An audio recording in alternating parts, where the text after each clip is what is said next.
2007. What a year of cinema we have to talk about here. Hey, I gotta say, if that's a joke, I completely disagree. Like, this is like one of the strongest years. Are you talking about for Oscar quality or quality in general? Quality in general.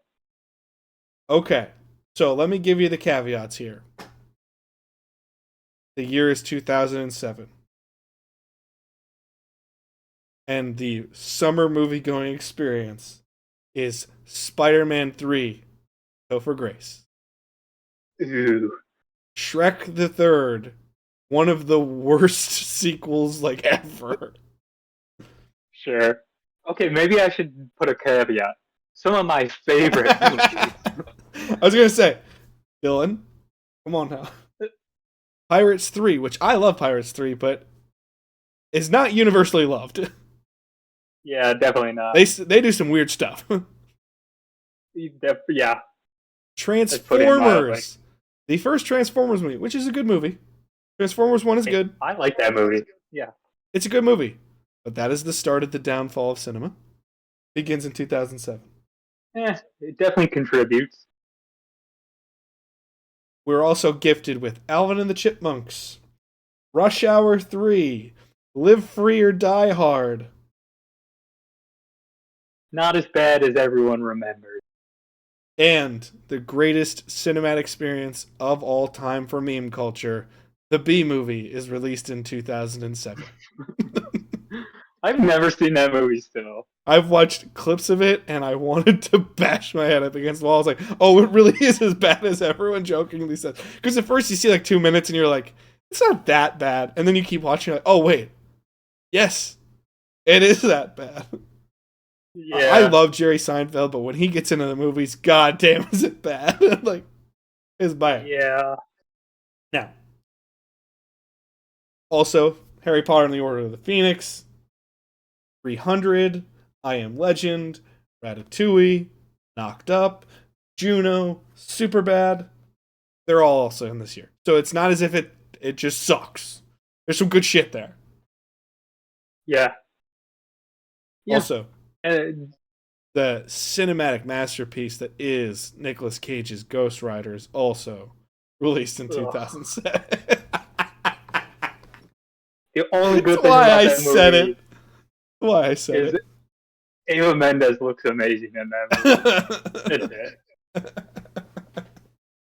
Oh, I do love seeing some of the movies she used. I was never an Eva Mendes fan. I was just, okay, cool, whatever. Pretty much that and Hitch. Eva Mendes, to me, is... Everyone has a different viewpoint on this. Eva Mendes, to me, looks like a studio going, that's a really hot woman who could be an actress. Copy-paste. And just puts them in stuff. I have no ill will towards this woman whatsoever. I've just never been wowed by anything she's been in. So pretty much, if I say Eva Mendes is on a cover, I just go, nope. Don't you see this? I wouldn't say she's a great actress, but I really like her in Hitch a lot. And I'm just like, all right, whatever. But goddamn, just some bad stuff in 2007. There's some great stuff. It's one of my favorite movies is from this year, so I can't say it's all bad. Yeah. But I can't say it's all good. Pretty good Oscar year, though, I would say. So, actual nominees for Best Picture. One of my favorite movies of all time, No Country for Old Men, wins Best Picture. There Will Be Blood is nominated. Juno, Michael Clayton, and Atonement are the other nominees. Coen Brothers win for No Country for Old Men. The obvious Daniel Day-Lewis win for There Will Be Blood. Marion Cotillard wins for La Vie en Rose. Supporting actor, Javier Bardem for No Country for Old Men. Supporting actress, Tilda Swinton in Michael Clayton. Okay. I have zero beef with any of those. I You don't got know any enough about any. Technicals I technical do. changes at all? For Okay, let's both go with that. for both art direction and cinematography, Okay.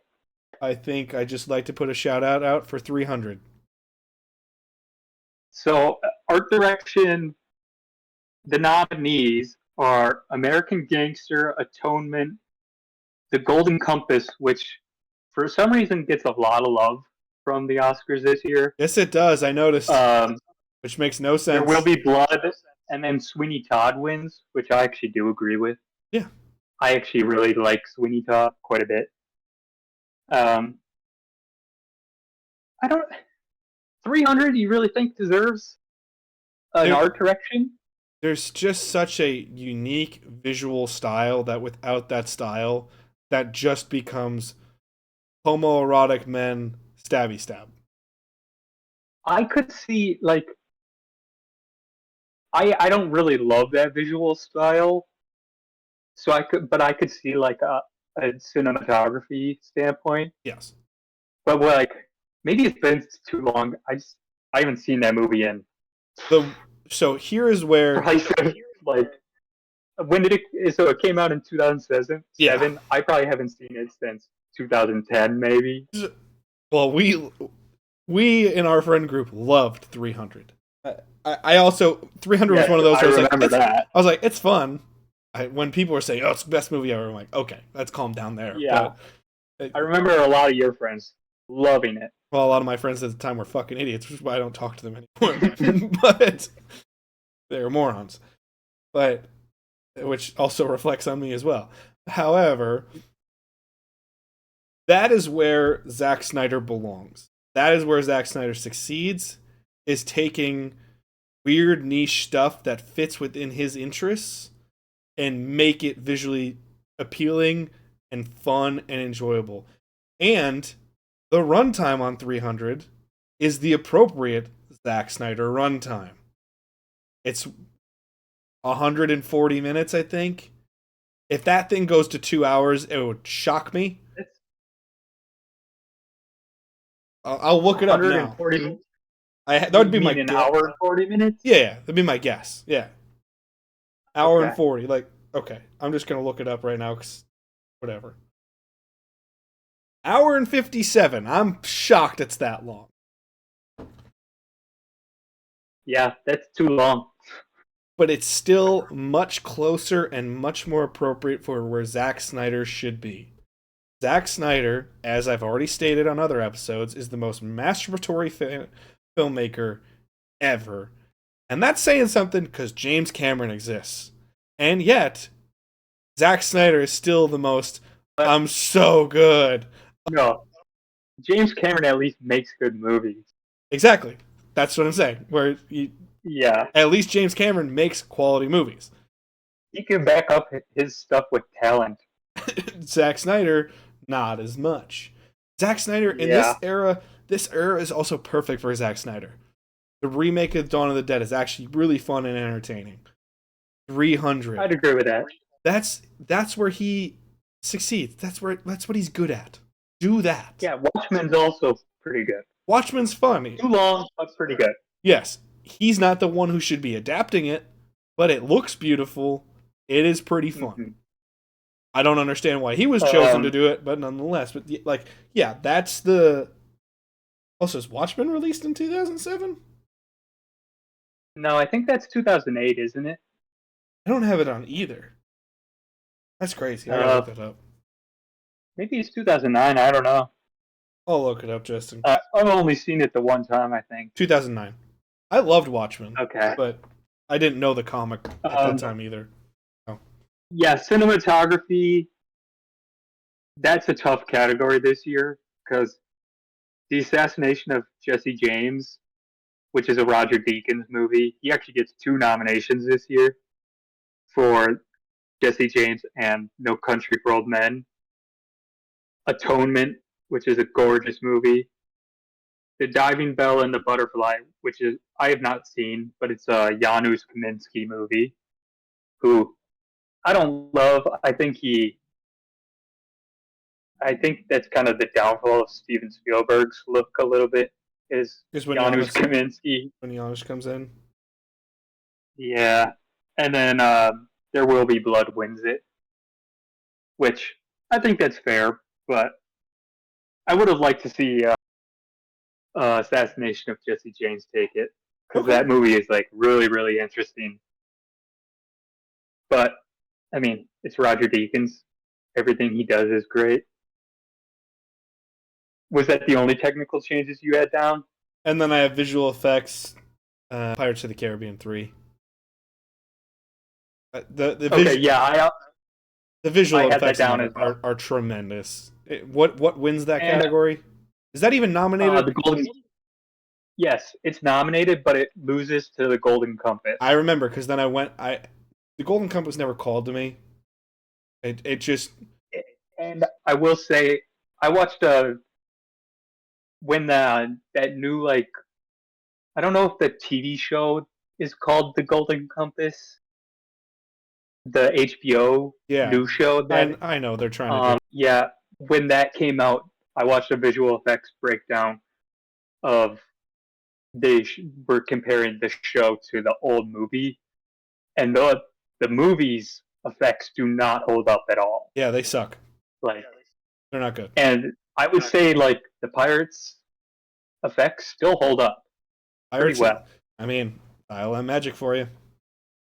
So The fact that yeah, Golden Compass, just go look at the trailer. That's all you need. Go look at the trailer for each. You tell me which looks better.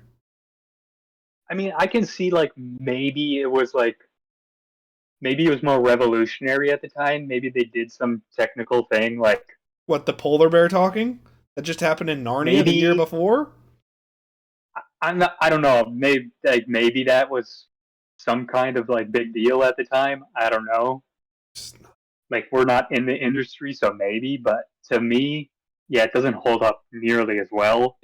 To me, this feels almost like ILM fatigue, where they're like, we can't just give it to ILM every time. We can't. Even though they should, they can't. But Yeah, the way... yeah, just look at the Kraken.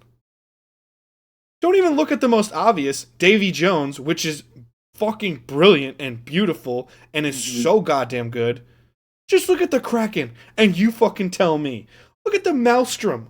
When the two ships are going at it. That's all clearly visual effects. maybe. And I will say maybe it's because Dead Man's Chest won. So maybe that's why. But this is the They fucking kind of problem. had that thing with, but I'm saying like they had that thing with Lord of the Rings where like Fellowship of the Ring won Best Cinematography, and then the other two weren't even nominated for Best Cinematography. So it's just like, which is what? ridiculous with Return of the King It specifically, but doesn't also make totality. sense. Yeah. And this is again where I have zero issue if something is good at one thing. Clearly just great. Like it goes back whatever you want to compare it to. Big football guy. Detroit Lions of this time. They had one player, Calvin Johnson, and it is argued, and it can be argued accurately, he is legitimately the best player to ever play the receiver position. He is that dominant and he is that good. The only reason to watch Detroit Lions football at that time is Calvin Johnson. The rest of that team is utter garbage. And when I say utter garbage, I'm not talking about, they go like 5-11, they just missed the playoffs and we're no, 0-16 bad. Yeah. Yet there is a receiver that can be triple covered and still dominate a game. Pirates of the Caribbean. Is it the greatest cinematic experience of all time? No. Is it fun? Absolutely. Is it extremely enjoyable? Yes. Are there some weird moments with some crabs? Of course there are. Okay. That fucker looks utterly gorgeous. And if it just is good at it, just let it win because it's the truth. The truth is the truth. Don't deny the truth. Yeah, it's one of those things where, like, I wish they would kind of explain it at times, but they never will. No, because it feels like that's where it starts feeling like there's a lot of content that I devour on YouTube. I'm the classic YouTuber where I'm like, oh, I don't see a lot of difference in stuff, and yet I watch every list show and everything what's in my world. I always watch that. We make them. I can't shit on them. But the amount of times on even those shows that they're like, I just really didn't want to put all this, so I varied it up. Yeah, it's crazy because even when I'm prepping for like our top 100 show that we're eventually going to do, I started with franchise films and just went, these are the ones I love. These are the ones I love. These are the ones I love. And then started doing others. Yeah, I get it. You don't want to just do the same thing over and over again. But if it's just the truth, just the truth. Yeah, the only other one besides visual effects I wrote down is a nomination for adapted screenplay for Zodiac, because Zodiac is one of my favorite movies. I did think about that and I forgot to put it down. I think Zodiac should be nominated for Best Picture. I fucking love it. You'll see a Zodiac return. Zodiac will return. It was one of those I was just doing notes and I completely forgot. All right, let's go to the big six. Yeah. Okay. So let's see here. Well, do you have any changes in the big six? Yes. Okay. What do you got? Wasn't even nominated and deserves to do it. Best Actor, Jerry Seinfeld for the B Movie. I couldn't even get through it. Fuck, I couldn't even get through it without laughing. I don't even know technically if a voice actor animated performance can be nominated. All I'm saying is it's clearly the greatest performance ever given, so it needs to win. Sure. It needs to win. No, I couldn't even finish the joke without laughing. I don't have any big six changes in terms of winner. I think I looked at the 2007 movies and couldn't, if I'm remembering correctly, couldn't argue Zodiac, but I felt Zodiac certainly deserved to be in that category. I think it's just what an underrated film. We talked about Zodiac before multiple times. Zodiac never gets any love, and it didn't get love in 2007. And it's also crazy. There's really popular actors in that are more popular now. You'd think it would get more pub. It's fucking Robert Downey Jr., Mark Ruffalo, and Jake Gyllenhaal.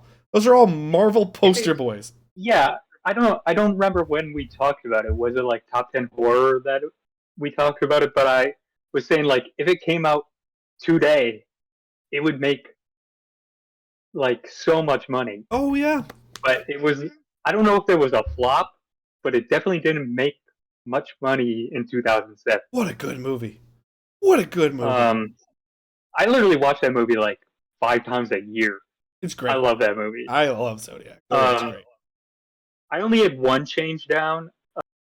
I would have went Saoirse Ronan in Atonement for Best Supporting Actress over Tilda Swinton. And then a couple shout-outs. David Fincher, Zodiac. Jake Gyllenhaal, Zodiac. Emile Hirsch in Into the Wild. Okay. He's great in that movie. Keira Knightley in Atonement wasn't nominated. RDJ in Zodiac. Paul Dano also wasn't nominated in There Will Be Blood, which actually really surprised me when I went back and looked. And then I think Helena Bonham Carter also deserved a nomination for Sweeney Todd. She's good in that movie. Never seen Sweeney Todd, which I know I should. Never watched it all the way through. I've seen tons of clips. It's one of those that's gotten not Shawshanked, but close, where I've seen so much of it through clips that I kind of go, do I need to? I was gonna say if it's been Shawshanked in terms of like people like raving about it, that's weird. Yeah, because it's not like the greatest movie of all time. No, it's more so I've seen so many clips of it that I'm like, do I need to go back and watch this? Yeah. In terms of who is going in confident, obviously Daniel Day-Lewis, he won every single award ever. He's going in confident. Javier Bardem, once again, he swept every single award.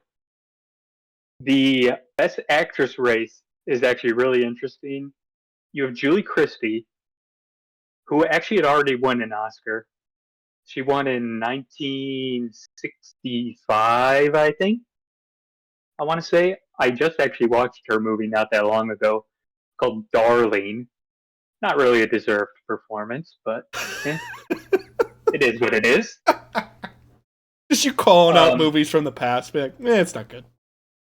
Yeah, I mean, there's like that. Eventually, I want to do like a video about like all the nominees of Best Picture and just say, can you skip it or should you watch it? Well, I'd love to do that with you.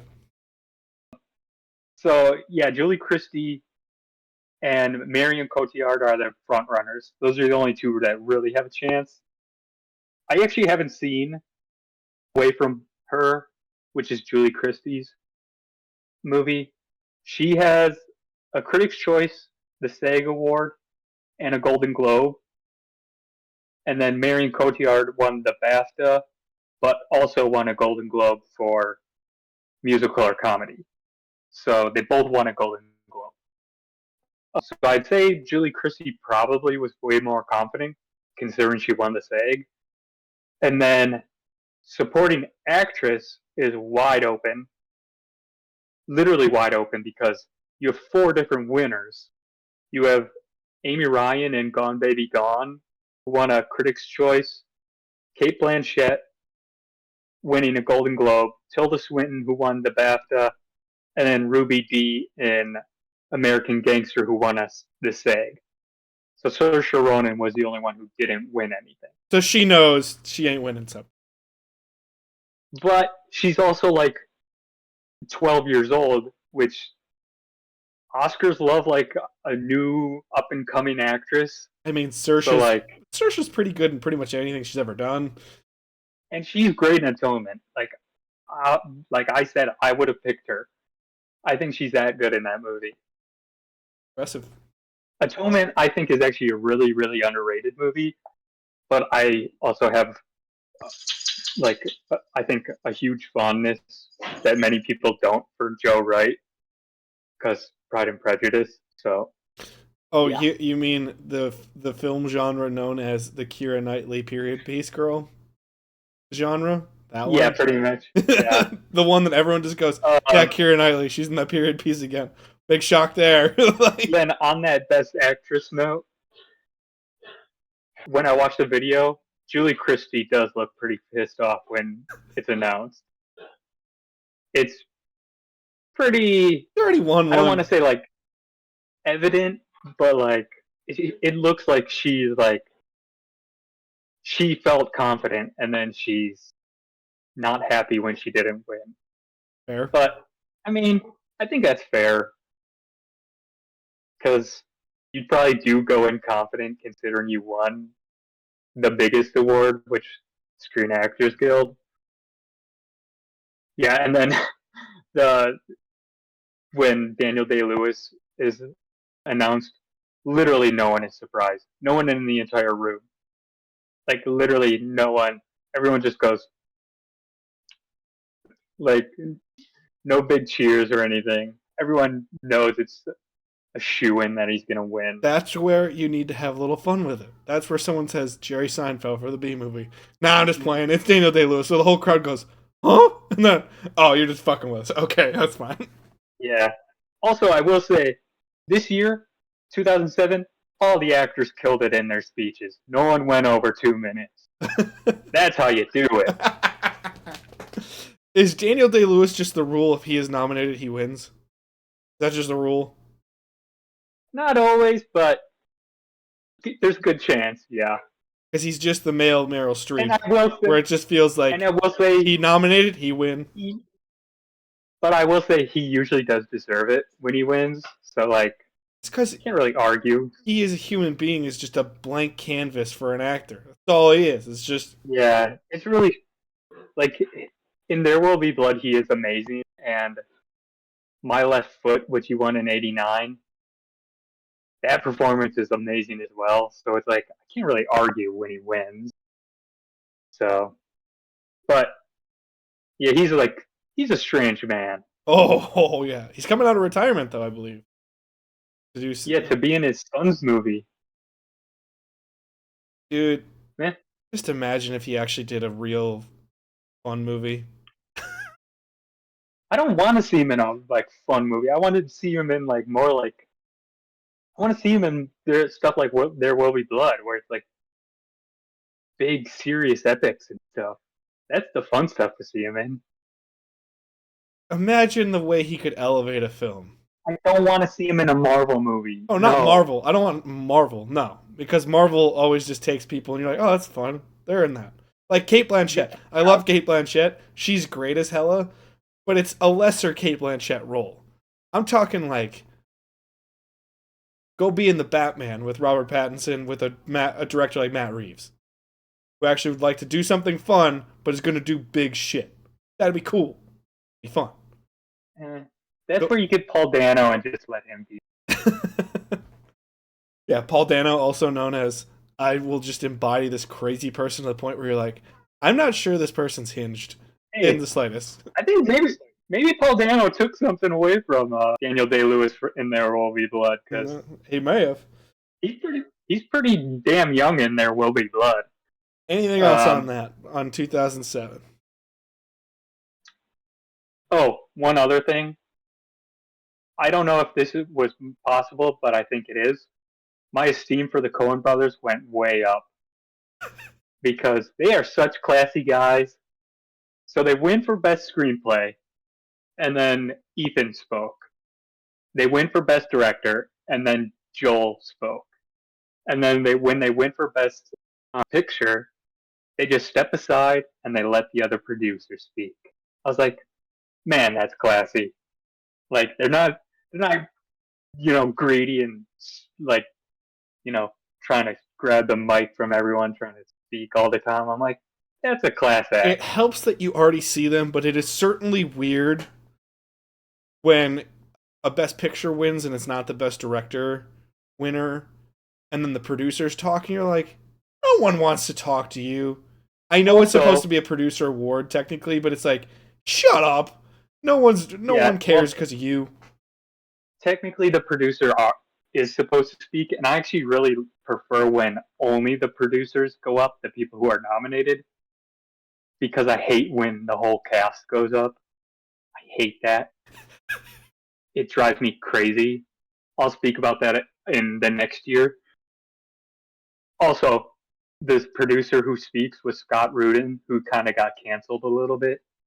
But surprisingly, not for any sexual misconduct stuff, just for being a total asshole. Huh. Yeah, Interesting. apparently he would like throw shit at people and stuff. Oh So well, you're a douchebag then. Fuck you. If you're just like a yeah, prick, you're just like rude. yeah, You can get away with like that. yeah. You're chucking shit at Apparently he was people. like apparently he was like the most feared man in Hollywood or something. I don't know. Yeah, best picture. I had two changes here. I would have taken out Michael Clayton, and I would have taken out Juno, and I would have put in Zodiac and Ratatouille. But No Country for Old Men obviously still wins for me. Really, Juno? It's controversial from the time. I You don't get Juno. don't like that movie. Yeah. I think it's fine. To be fair, Juno is certainly a movie that for the first like 6 months after it comes out and it gets all this buzz, people are like, oh my god, Juno. And then you go watch it later if you're not part of that initial buzz, you kind of go like, okay. Yes, It's not a movie that's that's gonna it. it's not a movie that's gonna pull at you forever. It's not, for instance, I just had this experience with Howl's Moving Castle and The Abyss, where I watched them and I just went, I don't know if these are part of my top 100 films. Howl's Moving Castle has a chance to be with some time. Oh, really? Okay. The animation to that is just utterly gorgeous, and the English voice cast literally feels like I cast it, so I can't like. Oh, I haven't seen the English one. I only watched the Japanese one. I just whatever's on HBO is what I watch it with, Christian Bale is Howl. Like, wonder if I'm gonna like that. Lauren Bacall is the Witch of the Waste, who is, in my opinion, Lauren Bacall's the most beautiful woman to ever walk the face of this earth. And I was just like, anything Lauren Bacall does, I'm just like, you go, girl. So that's already. I didn't realize she was still alive. Yeah, this is really towards the end of her lifetime and her career. Billy Crystal is the fire demon. God, it's the weird whatever. The fire demon. That's Billy Crystal. And then the little kid is Josh Hutcherson. That's like a perfect role for young Josh Hutcherson.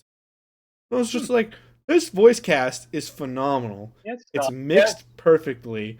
It's a world I can buy into with a message that is tremendous, with animation that is just so utterly gorgeous. And the same thing, like The Abyss. I don't know if The Abyss is going to go down in that like realm for me, but I'm going to forever remember The Abyss. Just it's just such a wild ass holy fuck movie. Yeah. And it like it just pulls at you, where like Juno doesn't do that. Juno, you're like, okay, well, that's an hour and 45. Well, when's the last time anyone spoke about Juno? When Diablo Cody makes a movie and they say, oh, the writer of Juno. Yeah, but that's it. Like, no one even speaks about it, even in terms of like, oh yeah, Juno, I remember that movie. It was really good. Yeah. Like, no one does. Fair. So. Ratatouille. Yeah.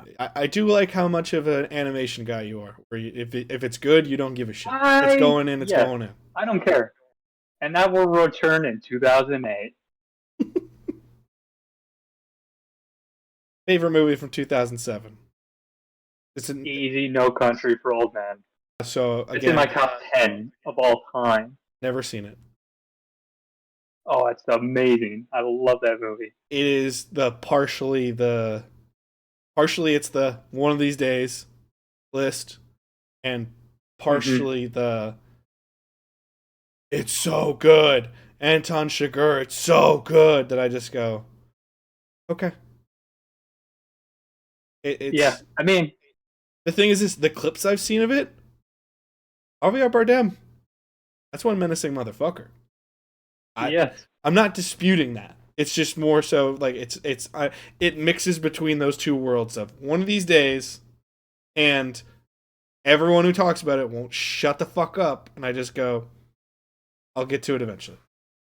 Well, I just love that you get back to back like two of the most menacing villains of all time in back to back years, winning Oscars. It's great. Favorite movie of 2007 for me? Superbad. What a great fucking comedy. Yeah, okay. Superbad is a phenomenal movie. There, yeah. It's a great comedy. That's, to me, Superbad is the like last of a genre almost. It's like really strange, where it's like old school to Superbad. It's just everyone that kind of weaves in and out of everybody's movies, sort of. And it's just irreverent bullshit for the sake of irreverent bullshit. And the way a comedy... I know I've said a lot about how modern comedies is just, let's go for the laugh at all times. I love how Superbad does it, but there's still conflict between all the characters. It's not just like... there's solid structure. There's a lot of solid structure to Superbad. And I just love that... I just love the idea of half the shit that happens. Like, it's such a high school kid's idea of found beer. How do I get it to the party I said I was going to bring it to? Laundry detergent container. You're like, what? Like, dancing on someone because you don't have a tampon. Fucking comedic brilliance at its finest. Or just some of the dialogue that Bill Hader and Seth Rogen have. You know Yoda from Attack of the Clones. You're like, of all the movies you could have possibly picked for this reference. You could argue original screenplay on Superbad, I'd say. And honestly, I know it's a niche for me. One of the best usages of music I've ever seen in like outside music in a movie I've ever seen. When they're playing Panama, when they're just doing donuts in the parking lot, that's how you use music in a movie. That's how you do it, right? It's Fucking good. there. And just shooting at it and he's like wheezing and he's just like tight. You're like, this is a movie. This is a movie. What a good movie. God, I love Superbad so much. Much better than Juno for Michael Cera. I like Michael Cera and Juno. In Juno, 100%. way better in Superbad. Way better usage of Michael.